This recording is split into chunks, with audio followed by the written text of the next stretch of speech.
1 కొరింథీ 15:14. ఇంకొకళ్ళు యోహాను సువార్త 11:25-26. పౌలు గారు అంటున్నాడు, ఏమంటున్నాడంటే, యేసు ప్రభు సమాధి ఖాళీగా ఉంది, లేచాడు అనడానికి ఇది నిదర్శనము.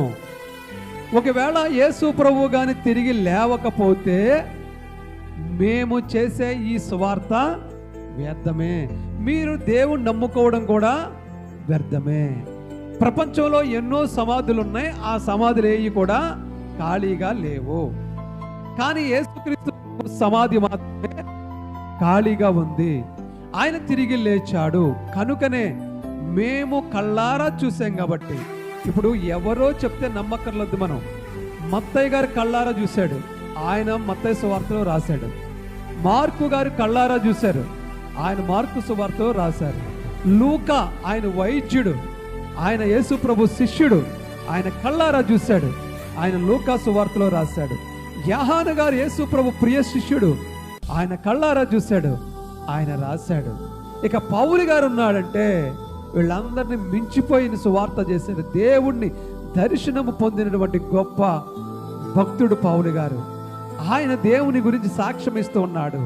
ఏమనంటే, ఆయన తిరిగి లేచి ఉండకపోతే మా సువార్త వ్యర్థమే, ఆయన తిరిగి లేచి ఉండకపోతే మీ విశ్వాసము కూడా వ్యర్థమే. కాబట్టి ఆయన తిరిగి లేచాడు కాబట్టి మా సువార్త వ్యర్థము కాలేదు.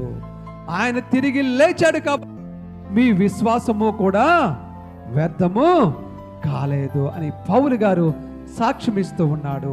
యోహాను సువార్త 11:25-26 చూడమ్మా. అందుకు యేసు, పునరుద్ధానమును జీవమును నేనే, నా యందు విశ్వాసం ఉంచువాడు చనిపోయినను తిరిగి బ్రతుకును, దేవునికి మహిమ కలుగును. Resurrection, I am the resurrection, I am the life. నేనే పునరుద్ధానము, నేనే జీవమును. దేవుడు అన్నాడు, యేసు ప్రభు అన్నాడు, నేనే పునరుద్ధానం, నేనే జీవం, నేను తప్ప మీకు వేరే మార్గమే లేదని యేసు ప్రభు చెప్తున్నాడు.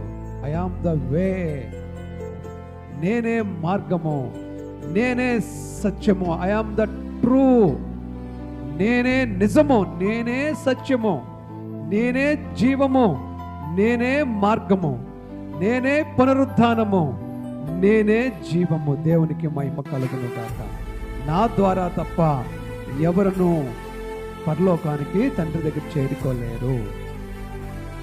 నన్ను నాయందు బ్రతికి నాయందు విశ్వాసం ఉంచేవాడు చనిపోయినను బ్రతుకును. దేవుని నాయందు విశ్వాసం ఉంచినవాడు ఎన్నడును చనిపోడు. దేవునికి మహిమ కలుగును గాక.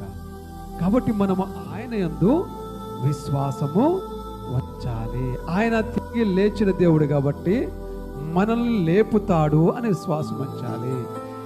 ఎక్కడి నుండి లేపుతాడంటే, ఈ లోకానికి సంబంధించి మనం మాట్లాడుకుందాం. నీవు నేను మనము ఎక్కడ పడిపోయామో, పడిపోయిన స్థితిలో నుండి ఏ స్థితిలో నువ్వు పడిపోయి ఉన్నావో ఆ స్థితిలో నుండి నేను లేపడానికి దేవుడు వచ్చాడు. ఈరోజు ఎక్కడ పడిపోయాం, ఏ పరిస్థితుల్లో పడిపోయాం? పాపంలో పడిపోతే దేవుడు మనల్ని లేపుతాడు. అనారోగ్యంలో పడిపోతే దేవుడు మనల్ని బాగు చేస్తాడు. అప్పుల్లో పడిపోతే దేవుడు మనకి సమృద్ధిని, ఐశ్వర్యాన్ని ఇస్తాడు. సమస్యల్లో పడిపోతే సమస్యల నుండి దేవుడు లేవనెత్తాడు. శోధనలో పడిపోతే శోధనలో నుండి దేవుడు తిరిగి లేవనెత్తుతాడు. ఏ బురదలో నువ్వు కూరికిపోయావో, జిగటగల దొంగ ఊపిలో నుండి దేవుడు నిన్ను నన్ను ఏం చేస్తాడండి? లేవనెత్తుతాడు. దేవునికి స్తోత్రం, హల్లెలూయా. ఏ స్థితిలో నువ్వు పడిపోయినా దేవుడు నిన్ను ఆ స్థితిలో ఉంచేయడానికే ఆయన నిశ్చయించుకోలేదు, కానీ ఆ స్థితిలో నుండి లేపడానికే ఆయన నిశ్చయించుకున్నాడు. ఆయన యేసు క్రీస్తు ప్రభువు. 2 పేర్లు, యేసు ప్లస్ క్రీస్తు. క్రీస్తు అనేది ఆయనకి పేరు కాదు, యేసు అనేది మాత్రమే ఆయన పేరు. క్రీస్తు అనేది ఆయనకి పెట్టబడినటువంటి ఆ బిరుదు. ఎందుకంటే అందుకే నువ్వు క్రీస్తువా అని అడుగుతాడు. ఎవరు? ప్రధాన యాజకుడు అడుగుతాడు. ఎస్, నేనే క్రీస్తుని. పిచ్చెక్కిపోతాడికి. నువ్వు క్రీస్తువేంటి? నువ్వు మరియమ్మ కొడుకు కదా. పిచ్చెక్కిపోయి బట్టలు చింపేసుకుంటాడు వాడు. పిచ్చెక్కిపోయి బట్టలు చింపేసుకుంటాడు. అంటే క్రీస్తు అంటే అదొక దేవుడు అనేవాళ్ళని క్రీస్తు అంటారు. ఆయన పేరు మామూలుగా తండ్రి పెట్టిన పేరు యేసు.